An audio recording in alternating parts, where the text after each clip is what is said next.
नागपूर जिल्ह्यातील रामटेक शहरातील एक सामान्य व्यक्ती आपल्या कुटुंबांच्या उदरनिर्वाहासाठी स्वतःची गाडी चालवतो। MH18 AJ 6545 क्रमांकांची ही गाडी म्हणजे त्यांच्या कुटुंबांचा मुख्य आधार। 28 जुलै 2025 रोजी कन्हान गोंडेगाव येथील इरफान खान याने पांढुर्णा मध्य प्रदेश येथे जाण्यासाठी ही गाडी बुक केली होती।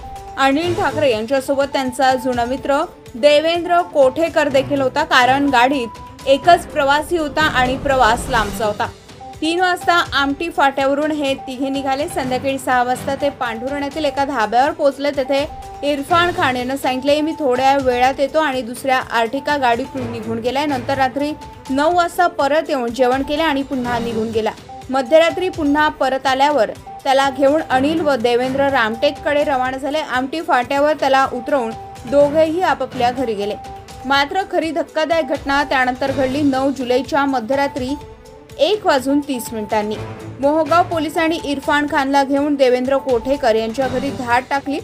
कोणतीही पूर्वकल्पना न देता अनिल ठाकरे व त्यांची गाडीही ताब्यात घेण्यात आली आहे आणि तिघांना थेट मोहगाव पोलीस स्टेशन येथे नेण्यात आले।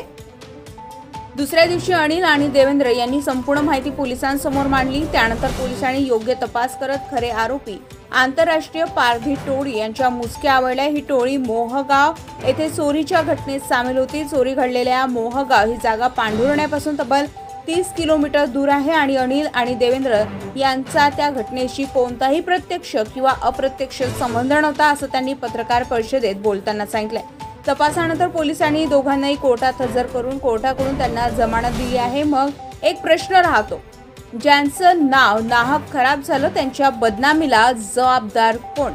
अनिल ठाकरे व देवेंद्र कोठेकर यांनी पत्रकार परिषद घेऊन सांगितलं आहे की आमचा या चोरीच्या प्रकरणाशी काही संबंध नाही, आम्ही फक्त प्रवासी घेऊन गेलो होतो आणि वेळेवर परत आलो। पोलिसांना आम्ही पूर्ण सहकार्य केलं आणि सत्य स्पष्ट झाल्यानंतर कोर्टाने आम्हाला जमानत दिली।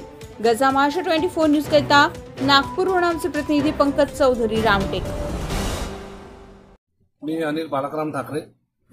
माझी गाडी 28 तारखेला इरफान अली गोंडेगाव माईन यांनी बुकिंग करता नेली होती। तिथून आम्ही आंबडी फाट्याहून त्याला उचललं। आम्ही पांढुर्णा ह्या गावी जातो म्हणून त्याने सांगितलं। आम्ही दोघेही सोबत गेलो होतो आणि तिथून 2 किलोमीटर पहिले धाब्यावर आम्हाला थांबवलं। त्यांची अर्टिका घेऊन त्यांच्यासोबत जे दुसरे लोक होते ते लोक सोबत येऊन मग त्यांच्या अर्टिकामध्ये गावला गेले। तुम्ही थांबा थोडा वेळ, आम्ही येतो, हा शब्द त्यांनी म्हटला आम्हाला। त्याच्यानंतर त्यांनी मग म्हटलं 9 वाजता नंतर आले, मग जेवण केलं धाब्यावर जेवण केल्यानंतर 12 वाजता ते लोक म्हणे तुम्ही इथंच आराम करा, आम्ही येतो। ते गेले। त्याच्यानंतर मग ते लगेच 3 वाजता वापस आले आणि त्यांनी म्हटलं मला का तू चाल आता आपण निघून जाऊ। आंबडे फाट्यावर त्याला आम्ही सोडलं 4:45 दरम्यान आणि 6 वाजता मी घरी पोहोचलो।